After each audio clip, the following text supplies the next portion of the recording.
नहम्याह की पुस्तक 5वां अध्याय उसके 14 से लेकर 19 तक पहले कोई पढ़ लें।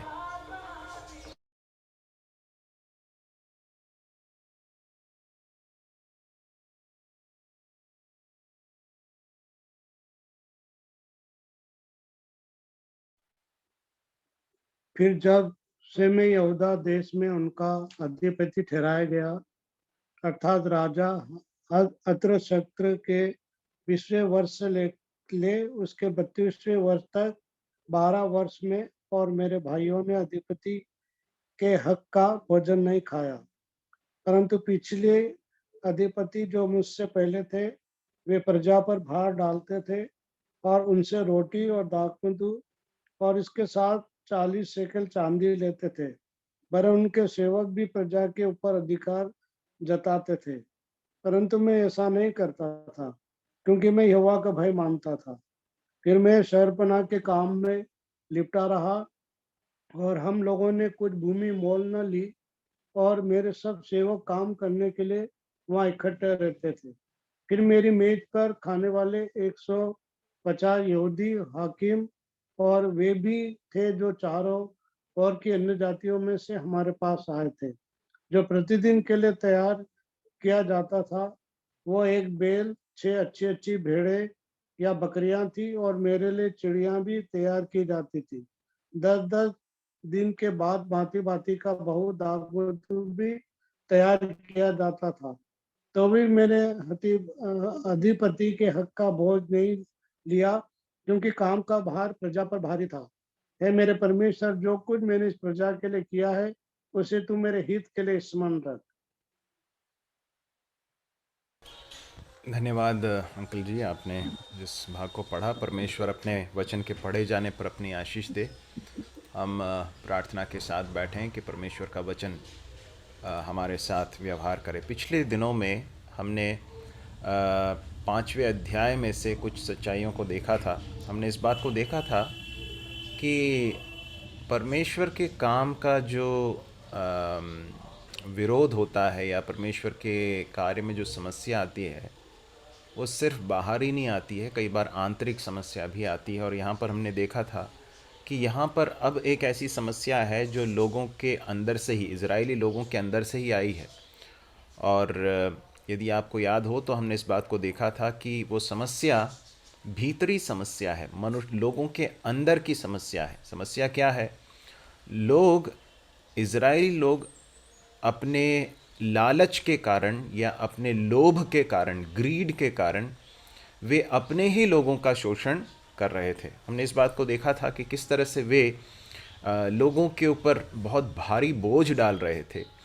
उन्होंने जो गरीब लोग हैं उनको ब्याज पर उनको उधार दिया, और उनको बहुत उनके ऊपर जब बोझ भारी हो गया तो उनके लड़के लड़कियों को, उनके बच्चों को जो है गिरवी गिरवी रख लिया या फिर उनको बंधुए बना लिया। और इस तरह से लोग बहुत बुरी एक अवस्था में आ गए हैं। उसमें से कुछ लोग हैं जो गरीब लोग हैं, वे बहुत बुरी अवस्था में हैं। और इसके लिए कौन जिम्मेदार है? कोई गैर इज़राइली नहीं है, कोई गैर यहूदी व्यक्ति नहीं है, इज़राइली लोगों के अलावा कोई व्यक्ति नहीं है, परंतु खुद इज़राइली लोग अपने ही लोगों का शोषण कर रहे हैं।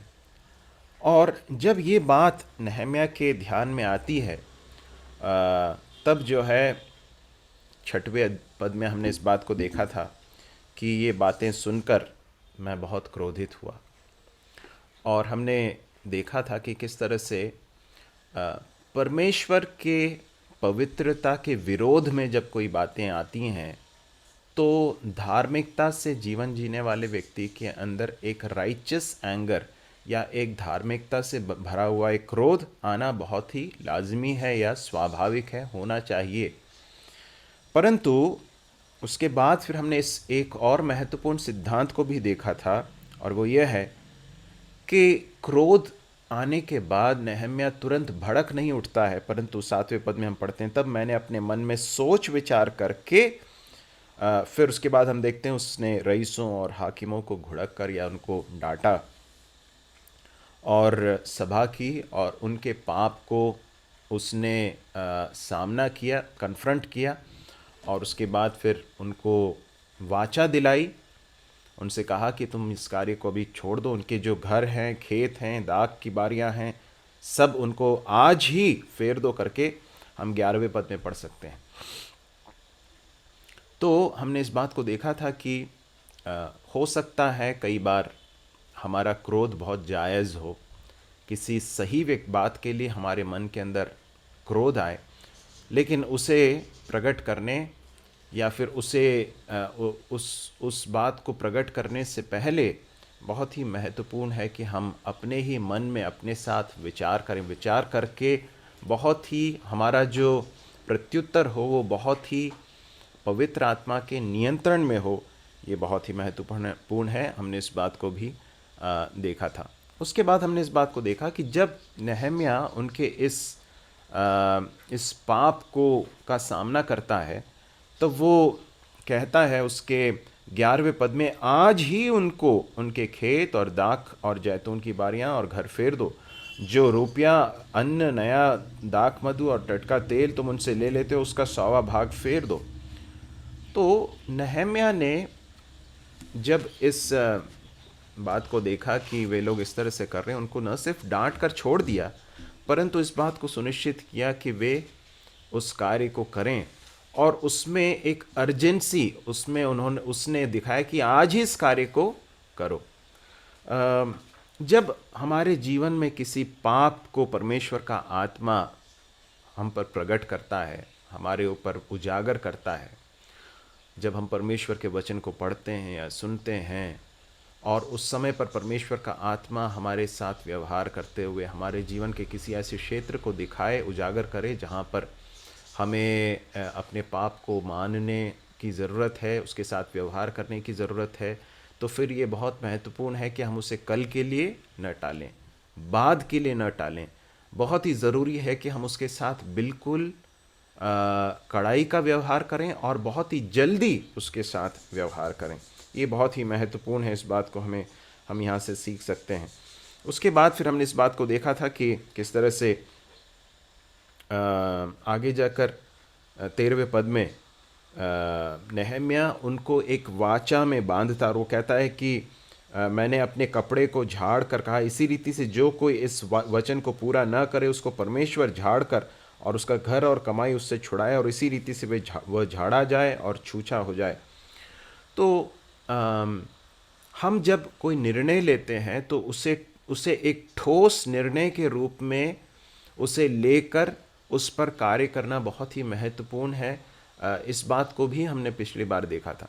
हमारे अंदर परमेश्वर के लिए काम आने के लिए, प्रभु के लिए बहुत कुछ करने की बहुत इच्छाएं आ सकती हैं, आकांक्षाएं आ सकती हैं। मैं प्रभु के लिए ये करना चाहता हूँ, या प्रभु के लिए मैं वो करना चाहता हूँ, प्रभु के लिए मैं उपयोगी होना चाहता हूँ। क्या ये इच्छाएं अच्छी हैं? क्या? बिल्कुल अच्छी हैं, इसमें कोई संदेह नहीं है कि इच्छाएं रखना बहुत अच्छी बात है। परंतु इच्छाएं रखना या अभिलाषाएं रखना मात्र पर्याप्त नहीं है। जब तक हम उसे कॉन्क्रीट रूप में, ठोस रूप में कुछ निर्णयों में बदलकर उस पर प्रयत्न नहीं करेंगे, परिश्रम नहीं करेंगे, तब तक हमारे जीवन में उसका कोई प्रभाव नहीं पड़ेगा। और यदि हम नहीं करेंगे तो फिर हम बार बार यदि यही कहते रहेंगे कि मैं ऐसा करना चाहता हूँ या ऐसा करना चाहती हूँ या मेरी इच्छा है, तो वो सिर्फ एक बड़ा एक मानसिक धोखा बन सकता है हमारे लिए, कि हम उसी में संतुष्ट रहें कि मेरे अंदर बड़ी इच्छा है। तो इच्छा मात्र रखने से काफ़ी नहीं है। बहुत ही महत्वपूर्ण है कि हमें जो परमेश्वर का आत्मा दिखाता है, हम उसके लिए कुछ ठोस कदम उठाएं। यहाँ पर वो कहता है कि तुम आज ही फेर दो, और उसके बाद फिर उसने शपथ खिलाई। देखिए, शपथ खिलाने की ज़रूरत क्यों पड़ गई? शपथ खिलाने के द्वारा नहम्या इस बात को सुनिश्चित करना चाहता था कि ये इज़राइली लोग जो बात अपने मुंह से अभी बोल रहे हैं, वे उसके प्रति प्रतिबद्ध हो जाएं, कमिटेड हो जाएं।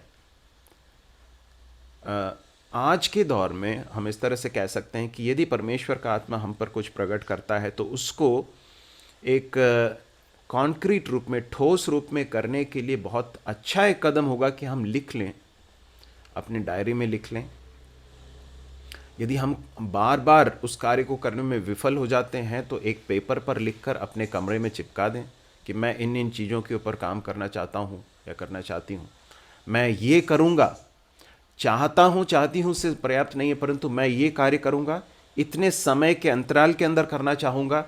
इस तरह से चीज़ों को स्पष्ट रूप से लिखें और उसके लिए प्रार्थना करें और परिश्रम करें। प्रभु निश्चित रूप से हमारी सहायता करेंगे।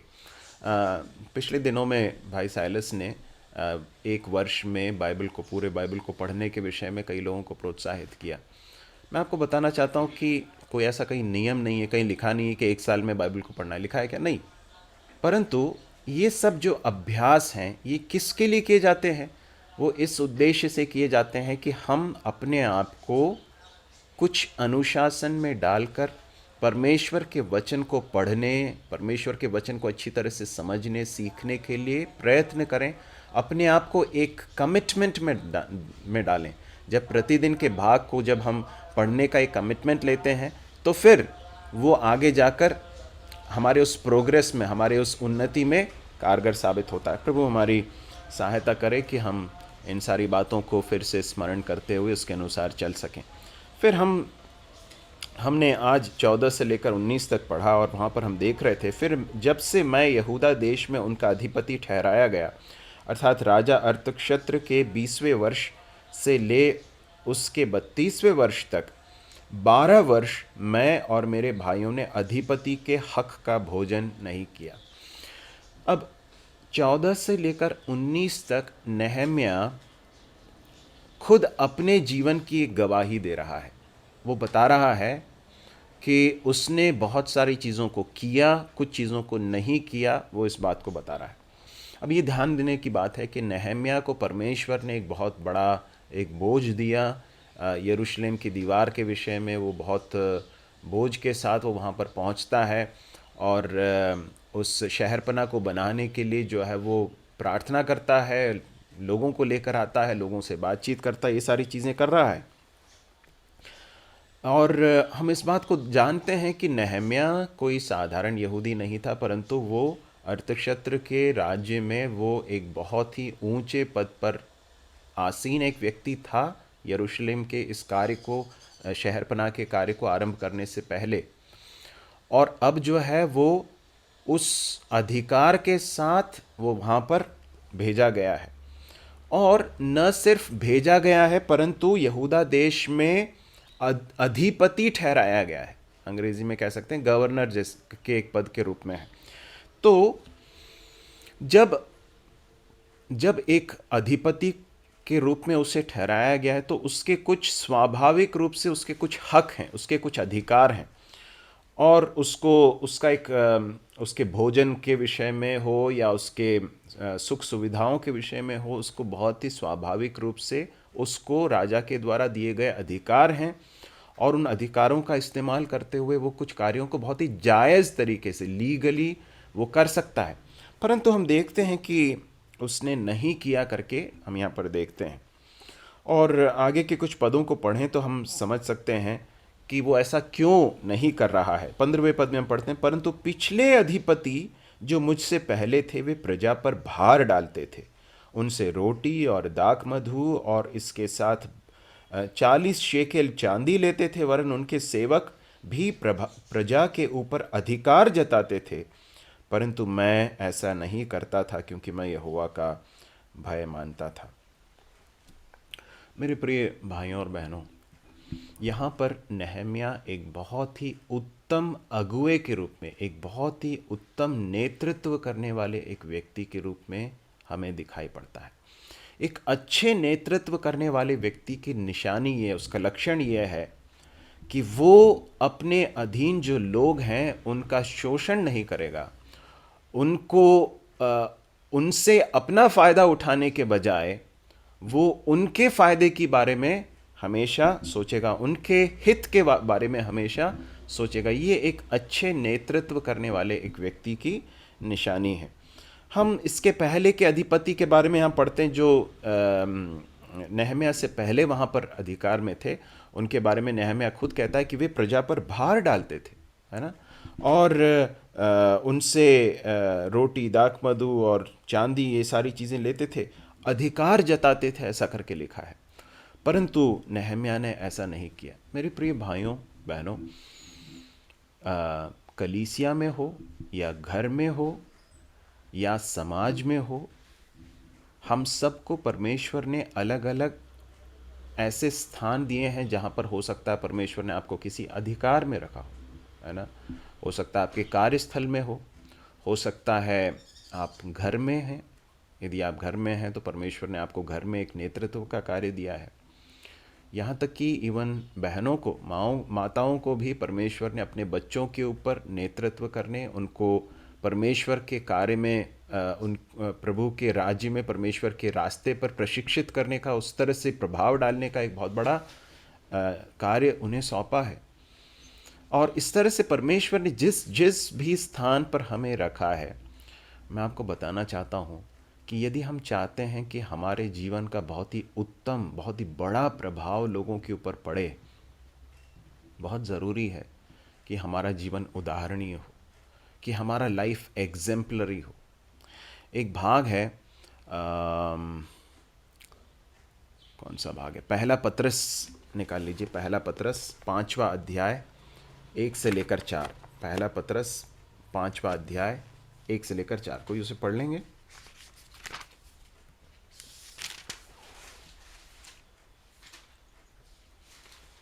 तुम में जो प्राचीन है, मैं उनके समान प्राचीन और मसीह के दुखों का गवाह और प्रकट होने वाली महिमा में सहभागी होकर उन्हें समझाता हूँ कि परमेश्वर के उस झुंड की जो तुम्हारे बीच में है रखवाली करो, और ये दबाव से नहीं परंतु परमेश्वर की इच्छा के अनुसार आनंद से, और नीच कमाई के लिए नहीं पर मन लगाकर। जो लोग तुम्हें सौंपे गए उन पर अधिकार न जताओ, वरन झुंड के लिए आदर्श बनो। जब प्रधान रखवाला प्रकट होगा तो तुम्हें महिमा का मुकुट दिया जाएगा जो मुरझाने का नहीं। धन्यवाद। यहाँ पर प्रेरित पतरस बताते हैं, ये संदर्भ निश्चित रूप से प्राचीनों के लिए, कलीसिया में जो प्राचीन हैं उनको संबोधित करते हुए प्रेरित पतरस कहता है कि परमेश्वर के उस झुंड की जो तुम्हारे बीच में है रखवाली करो। तो जो नेतृत्व में हैं उनकी जिम्मेदारियां क्या हैं उसको बताते हुए बताता है कि रखवाली करो, दबाव से नहीं परंतु परमेश्वर की इच्छा के अनुसार आनंद से करो, और नीच कमाई के लिए नहीं पर मन लगाकर। तो जो नेतृत्व में हैं उनको उनसे ये से अपेक्षित है कि वे अपने झुंड की रखवाली करें, सतर्क रहें कि कहीं शैतान किसी तरह से आक्रमण करके किसी को नुकसान न पहुंचाए, झुंड के ऊपर आक्रमण न करे। रखवाली करो, परमेश्वर के वचन को सिखाकर उनकी रखवाली करो, दबाव से नहीं परंतु परमेश्वर की इच्छा के अनुसार आनंद से करो। इस कार्य को बड़े आनंद के साथ, हर्ष के साथ करो, नीच कमाई के लिए नहीं या फिर स्वार्थ के लिए नहीं परंतु मन लगाकर। फिर तीसरा पद, जो लोग तुम्हें सौंपे गए हैं उन पर अधिकार न जताओ, लॉर्डिंग इट ओवर करके अंग्रेजी में लिखा है। उसका अर्थ यह है कि जिस तरह से संसार में जो नेतृत्व करते हैं, अगुवाई करते हैं, वे दूसरों के ऊपर दबाव डालकर, अधिकार जताते हुए कि हम तुम्हारे ऊपर हैं और हम जो बोलते हैं बस तुम्हें बस मानने की ज़रूरत है, हमसे कोई सवाल पूछने की ज़रूरत नहीं है। और उस तरह के एक नेतृत्व का पिक्चर परमेश्वर का वचन हमें नहीं देता। परमेश्वर का वचन हमें सिखाता है कि झुंड के लिए आदर्श बनो। अंग्रेजी में लिखा है कि लीड थ्रू एग्जाम्पल, उदाहरण के द्वारा या आदर्श बनते हुए अगुवाई करो या नेतृत्व करो। यह है वहाँ जो कहने का जो तात्पर्य है। मेरे प्रिय भाइयों और बहनों, यदि हम चाहते हैं कि हमारे जीवन का लोगों के ऊपर बहुत बड़ा इन्फ्लुएंस हो, है ना, प्रभाव पड़े, तो हमारे बातों से कहीं अधिक बढ़कर हमारा जीवन लोगों से बातचीत करता है। इस बात को हमें कभी भूलना नहीं है। हम जिस तरह से लोगों के साथ व्यवहार करते हैं, हम किस तरह से हमारा सोच कैसा है, हमारे मनोभाव कैसे हैं, हम किस तरह से निर्णय लेते हैं, इन सारी चीज़ों का प्रभाव लोगों के ऊपर पड़ता है। और इसलिए बहुत महत्वपूर्ण है कि हम लोगों के लिए आदर्श बने, लीडिंग थ्रू एग्जाम्पल। और हम नहम्याह की पुस्तक में जब आते हैं तो हम देख सकते हैं कि नहम्याह इन लोगों के ऊपर नेतृत्व जब कर रहा है तो वो एक बहुत ही भक्तिपूर्ण उदाहरण के द्वारा, एक भक्तिपूर्ण भक्तिमय जीवन के उदाहरण से वो लीड कर रहा है या अगुवाई कर रहा है। एक गॉडली लाइफ का एक एग्जाम्पल उनके सामने रख रहा है, भक्ति के जीवन का उदाहरण उनके सामने रख रहा है।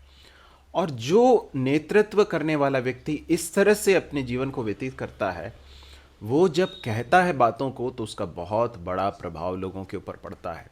हम देखते हैं, यहाँ पर वापस आ जाएं नहम्याह की पुस्तक 5वें अध्याय में, उसके 14वें पद में हम पढ़ते हैं कि मैंने और मेरे भाइयों ने अधिपति के हक का भोजन नहीं किया। तो यहाँ पर एक बहुत ही उत्तम उदाहरण है कि वो इन अधिकारों का बहुत ही जायज़ तरीके से, बहुत ही लेजिटिमेट तरीके से वो इनका उपयोग कर सकता है। उसको ये अधिकार है, परंतु वो नहीं कर रहा है। वो क्यों नहीं कर रहा है उसको आगे जाकर हम देखेंगे। हम 5वें अध्याय के 8वें पद में हम देख रहे थे, पहले 5 पदों में हम देख रहे थे कि लोग बहुत बुरी अवस्था में थे। कई लोग बहुत गरीब हो गए थे। कुछ लोगों के पास खाने के लिए भोजन तक नहीं था। उस समय पर हम देखते हैं कि नहम्याह ने अपने कुछ कार्यों के द्वारा एक अच्छा उदाहरण पेश किया। क्या क्या किया उसे हम देखते हैं। सबसे पहली बात देखते हैं, 8वें पद में हम देख सकते हैं, ऐसा लिखा है, हम लोगों ने अपनी शक्ति भर अपने यहूदी भाइयों को जो अन्य जातियों के हाथ बिक गए थे दाम देकर छुड़ाया है। पहला कार्य जो नहम्याह ने और उसके साथ कुछ लोग थे उन्होंने क्या किया, पहला कार्य यह किया कि कुछ यहूदी लोग थे जो अपनी अत्यंत गरीबी के कारण बिक गए थे, या दूसरे लोगों ने, गैर यहूदियों ने उनको खरीद लिया था स्लेव्स के रूप में या बंधुए मजदूरों के रूप में। नहम्याह और उसके साथियों ने क्या किया आप जानते हैं, अपने जेब से पैसा खर्च करके उनको छुड़ा लिया। अपने अपने बंधुए नहीं बना लिया, परंतु उनको छुड़ाया करके लिखा है, दाम देकर उनको छुड़ा दिया। अपना पैसा खर्च करके उनको स्वतंत्र कर दिया ताकि वे वापस अपने घरों में आ सकें और एक स्वतंत्र जीवन जी सकें। तो ये एक कार्य उसने किया करके लिखा है। फिर 10वें पद में हम पढ़ते हैं, मैं भी और मेरे भाई और सेवक उनको रुपया और अनाज उधार देते हैं, परंतु हम इसका ब्याज छोड़ दें। जो ज़रूरतमंद लोग थे उन्हें उधार देने के लिए भी वो तैयार थे और बिना ब्याज के वो दे रहे थे। इस बात को हम देखते हैं। उसके बाद हम 14वें पद से लेकर 19वें पद तक हम इस बात को देख सकते हैं कि किस तरह से उसने अपने हक की बहुत सारी चीज़ें नहीं की। उसने जो भोजन है उसके बहुत सारे प्रिविलेजेस को उसने छोड़ दिया। हम उसके विशेषकर 18वें पद के अंतिम भाग में पढ़ते हैं, तो भी मैंने अधिपति के हक का भोज नहीं किया क्योंकि काम का भार प्रजा पर भारी था।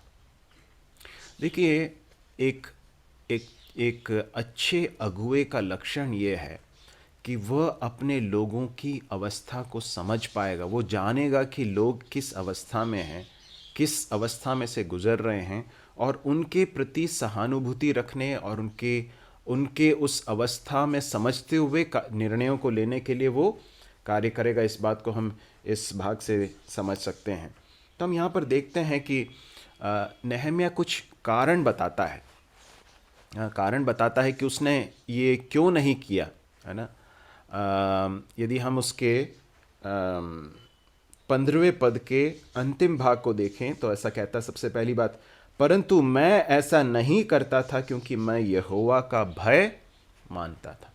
सबसे पहला कारण जो नहम्याह अपने उसने ये जो कदम उठाए थे, उसने लोगों को छुड़ाया, उसने लोगों को उधार देकर उनकी सहायता की, और उसने अपने हक की बहुत सारी चीज़ें छोड़ दी। इसके पीछे के कारणों में सबसे पहला कारण वो बताता है कि मैं ऐसा नहीं करता था क्योंकि मैं यहोवा का भय मानता था। आई फियर्ड गॉड। मेरे प्रिय भाइयों और बहनों, एक भक्ति का जीवन जीने के लिए, एक लोगों के लिए उपयोगी, प्रभु के लोगों के लिए उपयोगी जीवन जीने के लिए जो सबसे बड़ा मोटिवेशन है वो क्या है? आप जानते हैं सबसे बड़ी प्रेरणा क्या है? परमेश्वर का भय। परमेश्वर का भय हमारे अंदर बहुत सारे कार्यों को करने की प्रेरणा देता है और बहुत सारी चीज़ों को नहीं करने की भी प्रेरणा देता है। यहाँ पर हम देखते हैं कि उसने अपने भाइयों को छुड़ाया। क्यों? क्योंकि वो परमेश्वर का भय मानने वाला एक व्यक्ति था। परमेश्वर का भय हमें एक प्रेम करने वाला एक हृदय देता है, एक संवेदनशील हृदय प्रभु हमें देता है। और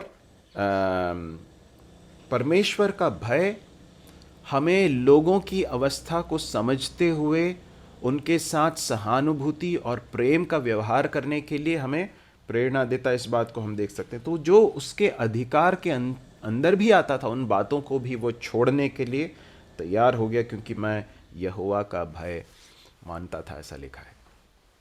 मेरे प्रिय भाइयों और बहनों, परमेश्वर का भय एक ऐसी बात है जो हमारे जीवन को बदल देगी, जो बहुत ज़रूरी है कि हमें जकड़ ले। परमेश्वर का भय, परमेश्वर का भय है जो अन्य भयों को भी दूर कर देता है।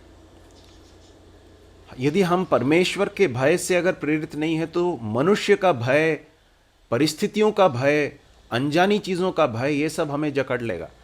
परंतु नहम्याह की पुस्तक को देखकर हम समझ सकते हैं कि परमेश्वर के भय से में चलने वाला एक व्यक्ति था नहम्याह। इसलिए जब परमेश्वर के कार्य का विरोध हो रहा था, लोग उसको अलग अलग तरीके से डराने की कोशिश कर रहे थे, निराश करने की कोशिश कर रहे थे, इन सारी चीज़ों के ऊपर वो विजय प्राप्त करते हुए कार्य को कर सका। न सिर्फ कार्य कर सका, परंतु एक बहुत ही भक्ति का जीवन जीते हुए लोगों के लिए एक अच्छा उदाहरण पेश कर पाए। क्यों? परमेश्वर का भय। मेरे प्रिय भाइयों और बहनों, हम एक बहुत ही महत्वपूर्ण सवाल है जिसे मुझे आपको अपने आप से करने की ज़रूरत है, और वो ये है कि क्या मैं परमेश्वर का भय मानता हूँ? क्या मेरे अंदर परमेश्वर के प्रति एक पवित्र भय है? क्या मैं जो कुछ भी कर रहा हूँ वो परमेश्वर के भय से प्रेरित है? परमेश्वर के प्रति एक पवित्र भय, सम्मान और आदर से परिपूर्ण एक भय के से प्रेरित है? यदि ऐसा है तो वो निश्चित रूप से बहुत सारे लोगों के ऊपर प्रभाव डालेगा। तो ये एक पहली बात है जो यहाँ पर हम देख सकते हैं, यहोवा का भय मानता था। उसके बाद वहाँ पर हम आगे देखते हैं उसके 18वें पद के अंतिम भाग में, क्यों तो भी मैंने अधिपति के हक का भोजन नहीं लिया, क्योंकि काम का भार प्रजा पर भारी था। तो दो कारण हैं जो नहम्याह यहाँ पर बताता है। पहली बात यह है कि मैं परमेश्वर का भय मानता था, और दूसरा वो ये बताता है कि लोगों के ऊपर बोझ बहुत भारी था, उनको मैं और अधिक बोझ से दबाना नहीं चाहता था, इसलिए मैंने इस कार्य को नहीं किया। परमेश्वर का भय और लोगों के प्रति सच्चा एक प्रेम, ये एक अगुवे को वास्तव में बहुत ही प्रभावशाली बनाता है। इस बात को हम देख सकते हैं। उसके बाद फिर हम 16वें पद में आ जाएं। कोई 16वें पद को पढ़ लेंगे, वर्स 16। फिर मैं शहरपनाह के काम में लिपटा रहा, और हम लोगों ने कुछ भूमि मोल न ली, और मेरे सब सेवक काम करने के लिए वहां इकट्ठे रहते थे। तो हमने पहली बात ये देखी कि नहम्याह ने एक बहुत ही उत्तम उदाहरण के द्वारा लोगों की अगुवाई की या नेतृत्व किया। दूसरी बात हम नहम्याह के बारे में यहाँ पर देख सकते हैं कि नहम्याह परमेश्वर के कार्य के प्रति कितना कमिटेड था या समर्पित था। इस बात को हम यहाँ पर समझ सकते हैं। लिखा है कि मैं शहरपनाह के काम में लिपटा रहा करके लिखा है। लिपटा रहा अंग्रेज़ी में किस तरह से लिखा है? कोई अगर अंग्रेज़ी में पढ़ सकते हैं तो अच्छा है। Instead, I devoted myself. I devoted my self. I devoted, मैंने उस ये जो वर्ड डिवोटेड है वो हम प्रेरितों के काम दूसरे अध्याय में इस तरह से पढ़ते हैं, लौलीन रहे करके जो लिखा है ना दूसरे अध्याय के 42वें पद में, कि जो जो विश्वास में आए उन्होंने बपतिस्मा लिया और उसके बाद उसमें मिल गए, और वो लोग परमेश्वर के वचन की शिक्षा ग्रहण कर, प्रेरितों की शिक्षा पाने में, रोटी तोड़ने में और प्रार्थना करने, संगति करने में लौलीन रहे करके जो शब्द है वो है यहाँ पर। तो यहाँ पर लिखा है कि मैं शहरपनाह के काम में लिपटा रहा। परमेश्वर ने जो कार्य नहम्याह को सौंपा था उसके प्रति नहम्याह का जो कमिटमेंट है, उसके प्रति जो नहम्याह का जो समर्पण है, वो यहाँ पर हम देख सकते हैं कि वो उसे पकड़ा रहा, लिपटा रहा। उसने उस कार्य से अपने आप को किसी भी तरह से डिस्ट्रैक्ट नहीं होने दिया। डिस्ट्रैक्ट होने का अर्थ क्या है? अपने मन को, अपने ध्यान को भटकने की अनुमति नहीं दी। और उसी पद के साथ जुड़ी हुई एक बात वो कहता है, और वो कहता है कि हम लोगों ने कुछ भूमि मोल न ली और मेरे सब सेवक काम करने के लिए वहाँ इकट्ठे रहते थे। अब यदि हम ऐसे ही पढ़ते हुए चले जाएं सतही तौर पर, तो हमें लग सकता है कि ये तो बस ऐसी एक बात कह दी नहीं, मैंने कि हमने कोई भूमि मोल ना ली। परंतु मैं आपको बताना चाहता हूँ कि यहाँ पर एक बहुत अहम सच्चाई छिपी हुई है उस एक कथन में कि हम लोगों ने कुछ भूमि मोल ना ली। क्या आप जानते हैं? देखिए, शहरपनाह टूटी हुई है। शहरपनाह जब टूटी हुई अवस्था में है तो उस समय पर निश्चित रूप से भूमि के दाम बहुत गिरे हुए होंगे। ये बहुत एक स्वाभाविक रूप से एक चीज़ होती है किसी भी स्थान पर, उस स्थान के उस वहाँ पर किसी भी शहर में हो या गांव में हो, किसी भी स्थान पर जो भूमि की जो कीमत है वो उसकी सुरक्षा और वहाँ पर जो इन जनरल जो है, जो डेवलपमेंट जो है, जो विकास जिस तरह से हुआ, उस सब के आधार पर भूमि की का जो मूल्य है वो तय होता है। तो यहाँ पर उस समय शायद दाम गिरे रहे होंगे, परंतु इस कार्य के दौरान नेहम्याह ने और उसके साथ के लोगों ने भूमि मोल न ली करके कहा है, लिखा है। क्या है इसका अर्थ? देखिए, जब शहरपनाह बन जाएगी, चीज़ें जब ठीक हो जाएंगी, तो निश्चित रूप से भूमि के भाव बढ़ेंगे, और उस समय पर यदि आज थोड़ा इन्वेस्ट कर लिया जाए तो आगे जाकर उसका फ़ायदा मिलेगा। मैं ये नहीं कह रहा कि इन्वेस्ट करना बुरा है ना, परंतु यहाँ पर नेहम्याह एक बहुत बड़ी सच्चाई हम पर प्रकट करता, वो ये है कि फ़िलहाल इस समय पर नेहम्याह के जो जीवन का जो सबसे बड़ा लक्ष्य है, उसका जो प्राइमरी गोल है वो इन्वेस्टमेंट नहीं है, वो या फिर इस समय पर फ़ायदा कमाना नहीं है। वो एक बड़े मिशन के साथ यहाँ पर यरूशलेम में आया है। वो क्या है? यरूशलेम की शहरपनाह को बनाना है, और वो नहीं चाहता था कि उसका मन किसी भी तरह से उस लक्ष्य से भटक कर डिस्ट्रैक्ट हो जाए, इधर उधर हो जाए। और इसलिए लिखा है कि हम लोगों ने कुछ भूमि मोल न ली। देखिए, 16वें पद का जो पहला भाग है वो दूसरे भाग के साथ जुड़ा हुआ है। मैं शहरपनाह के काम में लिपटा रहा और हम लोगों ने कुछ भूमि मोल न ली। तो परमेश्वर ने उससे जो प्राथमिक जिम्मेदारी दी थी उसके प्रति वफादार रहने के लिए और उस कार्य से बिल्कुल भी अपने ध्यान को न भटकने देने के लिए उसने यह निर्णय लिया था। प्रभु हमारी सहायता करे कि हमें जो परमेश्वर ने प्राथमिक जिम्मेदारी दी है, जो प्राथमिक कार्य दिया है, जो भी परमेश्वर ने हमें जिम्मेदारी दी है, उससे हमारा फोकस जो है, हमारा जो ध्यान है वो भटक न जाए। बहुत महत्वपूर्ण है ना। तो वो किस तरह से करना है वो सब हमारे व्यक्तिगत निर्णय हैं, और हमें परमेश्वर के साथ बैठकर सोचने की ज़रूरत है कि प्रभु ने मुझे क्या कार्य सौंपा है और मैं किस तरह से मुझे दी गई प्राथमिक जिम्मेदारी को पूरा करने के लिए अपना संपूर्ण ध्यान उस पर लगाऊं। प्रभु हमारी सहायता करे। उसके बाद हम 19वें पद को पढ़ेंगे। कोई भी 19वें पद को पढ़ लें।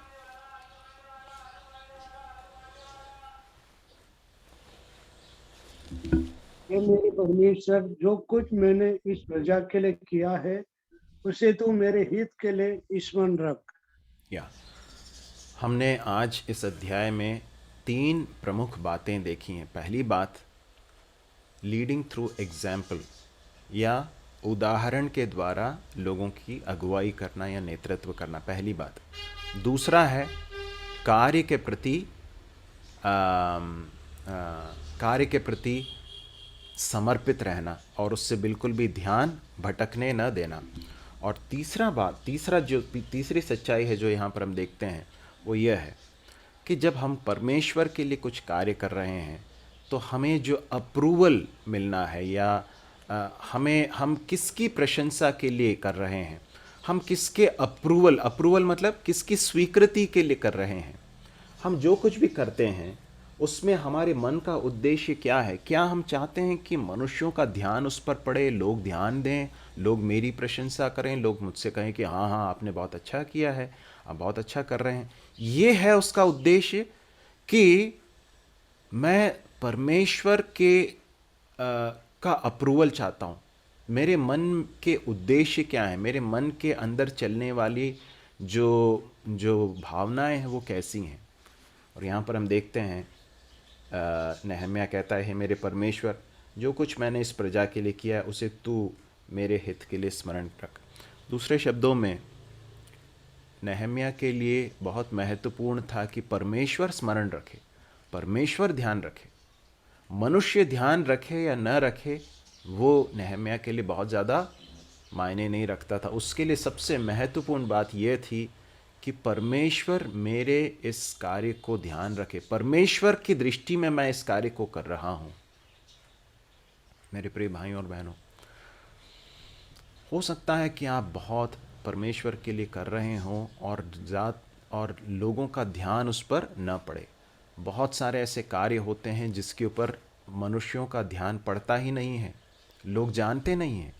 परंतु मैं आपको बताना चाहता हूं कि एक परमेश्वर है जो आपके कार्य को तौल रहे हैं, आपके कार्य को देख रहे हैं, आपके मन की मनसाओं को जानते हैं। और वो उनका अप्रूवल, परमेश्वर का अप्रूवल, परमेश्वर की स्वीकृति हमारे लिए सबसे महत्वपूर्ण है। नहम्याह के बारे में हम इन 3 बातों को देख सकते हैं। पहली बात, एक अच्छे उदाहरण के द्वारा उसने अपने लोगों की अगुवाई की। दूसरी बात, हमने इस बात को देखा कि वो अपने कार्य के प्रति पूरी रीति से समर्पित था, उसने अपने आप को उससे बिल्कुल डिस्ट्रैक्ट होने नहीं दिया। तीसरी बात, वो परमेश्वर के अप्रूवल के लिए, परमेश्वर की स्वीकृति के लिए कार्य करने वाला एक व्यक्ति था। देखिए, हो सकता है कि लोग हमारी प्रशंसा भी करें, है ना? हो सकता है लोग हमारी प्रशंसा करें, लेकिन ये इस बात का कोई प्रमाण नहीं है कि परमेश्वर का अप्रूवल हमारे कार्य के ऊपर है। ये भी बहुत महत्वपूर्ण है। हो सकता है कि लोग हमें क्रिटिसाइज करें, लेकिन ये इस बात का प्रमाण नहीं है कि परमेश्वर का अप्रूवल नहीं है। परमेश्वर के चरणों पर बैठकर इस बात को सुनिश्चित करना जरूरी है कि परमेश्वर क्या सोचते हैं मेरे कार्य के बारे में, प्रभु की दृष्टि में मैं इन कार्यों को कर रहा हूं या नहीं, मेरे मन के अंतरंग में क्या चल रहा है, मैं जो कुछ करता हूं या करती हूं उसके पीछे के उद्देश्य क्या हैं। और वहां पर उद्देश्यों की शुद्धि, उद्देश्यों की पवित्रता परमेश्वर के लिए बहुत मायने रखती है, और परमेश्वर उस कार्य को देखते हैं और उसका प्रतिफल देते हैं। अगली बात देखकर हम समाप्त करेंगे। उसके 13वें पद के अंतिम भाग में हम पढ़ते हैं, तब सारी सभा ने कहा आमीन और यहोवा की स्तुति की। तब लोगों ने इस वचन के अनुसार काम किया। तब लोगों ने इस वचन के अनुसार काम किया। सारी सभा ने कहा आमीन। आप जानते हैं यहाँ पर क्या हुआ? थोड़ी देर पहले नहम्याह ने इन लोगों को बहुत बुरी तरह से डांटा था। किस बात के लिए? उनके लोभ के लिए, उनके अन्याय के लिए, उनके शोषण के लिए। उन्होंने जिस तरह से अपने ही लोगों को बंधुआ बना दिया था, उनका शोषण कर रहे थे।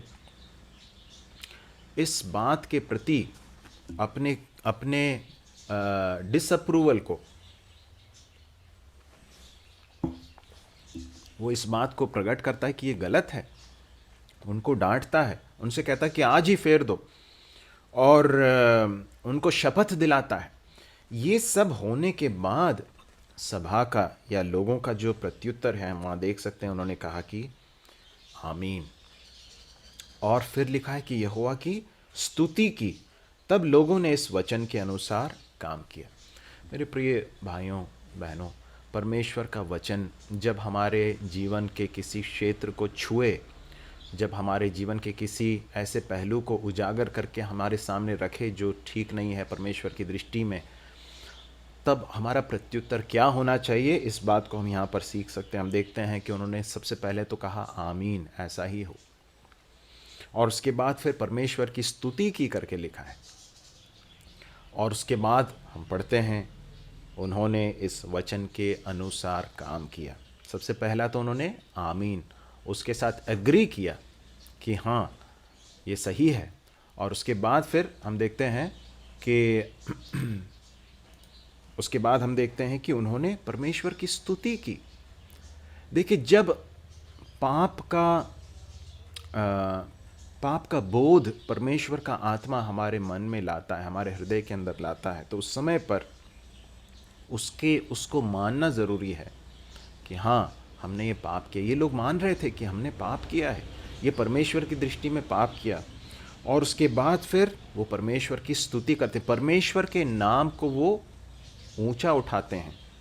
वो उसके द्वारा वो ये कहना चाहते हैं कि परमेश्वर ने अपने वचन के द्वारा जो कुछ हमारे पास पहुंचाया है वो सही है, परमेश्वर की हम स्तुति करते हैं। उसके बाद फिर लिखा है उन्होंने इस वचन के अनुसार काम किया, और ये जो है उन लोगों के जीवन के लिए बड़े आशीष का कारण बन गया। प्रभु हमारी सहायता करे कि हमने जो बातें आज देखी हैं वो हमारे जीवन को भी बदल दें, हम भी इसके साथ आमीन कह सकें, हम भी परमेश्वर की स्तुति कर सकें, और हम भी इसके अनुसार काम करें। प्रभु हमारी सहायता करे कि हमारा जीवन लोगों के लिए उदाहरण हो।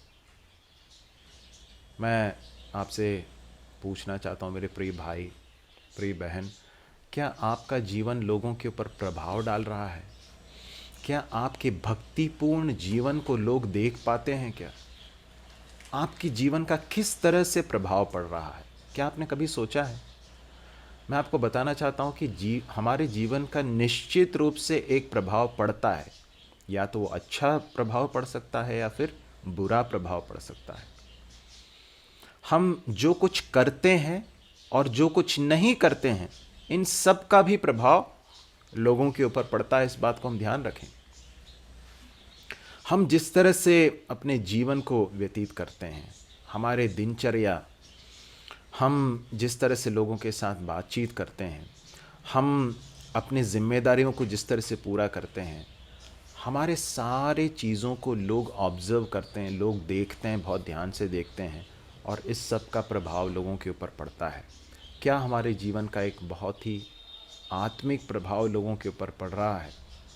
यदि ऐसा नहीं हो रहा है तो हम अपने आप को परमेश्वर के हाथों में देकर प्रभु से कहें, प्रभु मेरे जीवन को लोगों के लिए एक बहुत ही बड़ा प्रभाव बनाइए। प्रभु मैं चाहता हूँ कि मेरी लाइफ के द्वारा, मेरे जीवन के द्वारा लोगों के ऊपर एक आत्मिक प्रभाव पड़े। प्रभु सहायता करे कि हम लोगों को, हमारे साथ जो हैं, प्रभु ने हमें जो संगी साथी भाई बहन दिए हैं, उनको हम जान सकें, हम समझ सकें वो किस तरह की तकलीफ़ों में से होकर गुज़र रहे हैं। उनके बोझ को बढ़ाने के बजाय हम बोझ को हल्का कर सकें। हाँ? और प्रभु हमारी सहायता करे कि हम बहुत सारे हक की चीज़ों को भी छोड़ सकें, जो हमारे लिए जायज़ हैं उसको भी हम छोड़ सकें, ताकि हम दूसरों के लिए फ़ायदे का कारण बन सकें। मुझे याद आता है, ऐसा बताया जाता है कि अमेरिका में और दूसरे देशों में कई सारे ऐसे लोग हैं जो अपने एक समय के भोजन को कई बार छोड़ देते हैं, पैसे बचाते हैं, और उसके बाद फिर जो है जो बचता है उससे ऐसे स्थानों पर भेजते हैं जहाँ पर लोग ज़रूरतमंद हैं। मैं आपसे पूछना चाहता हूँ मेरे प्रिय भाइयों और बहनों, क्या हम अपने ही जीवन में उलझे रहते हैं? क्या हम दूसरों के लिए अपने लाइफ को, अपने जीवन को पोर आउट करने के लिए, अब मैं बता रहा हूँ कि हमारे बहुतायत में से देना बहुत आसान है, परंतु कष्ट सहकर जो चीज़ें जायज़ हैं, पौलुस एक स्थान पर इस तरह से कहता है कि बहुत सारी चीज़ें हैं जो मेरे लिए परमिसिबल हैं, जो जो मैं कर सकता हूँ, उसमें कोई गलत बात नहीं है, परंतु सारी बातें बेनिफिशियल नहीं हैं या सारी बातें मेरे लाभ की नहीं हैं। तो परमेश्वर के सामने बैठकर शांत होकर हम अपने जीवन को तौलें, मैं किस तरह से अपने जीवन को व्यतीत कर रहा हूँ या कर रही हूँ, और अपने कुछ जायज़ हकों को, अधिकार को भी, हक को भी हम छोड़कर अपने कुछ खर्चों को काट कर भी हम दूसरों के लिए अपने आप को पोर आउट करने के लिए हम दे सकें, जैसा कि नहम्याह ने यहाँ पर किया था। प्रभु ऐसा करने के लिए हमारी सहायता करे। फिर हमने इस बात को देखा था कि नहम्याह अपने कार्य पर पूरी रीति से फोकस्ड था। क्या हमें इस बात की स्पष्टता है कि प्रभु ने हमें क्या क्या कार्य दिया है और उस कार्य के प्रति हम कितने कमिटेड हैं? प्रभु ऐसा करने के लिए हमारी सहायता करे। जब परमेश्वर के वचन को हमने सुना है, इसके प्रति हमारा प्रत्युत्तर कैसा होना चाहिए, इजरायली लोगों के जीवन से हम उस बात को भी देख रहे थे। प्रभु हमारी सहायता करे। कोई भी एक भाई हम सबको परमेश्वर के चरणों में सौंपते हुए प्रार्थना करें, जो सुना हुआ वचन है उसके अनुसार जीने के लिए प्रभु मेरी हम सबकी सहायता करें। परमेश्वर के बड़े नाम की महिमा आज से लेकर युगानुयुग तक होती रहे। आमीन।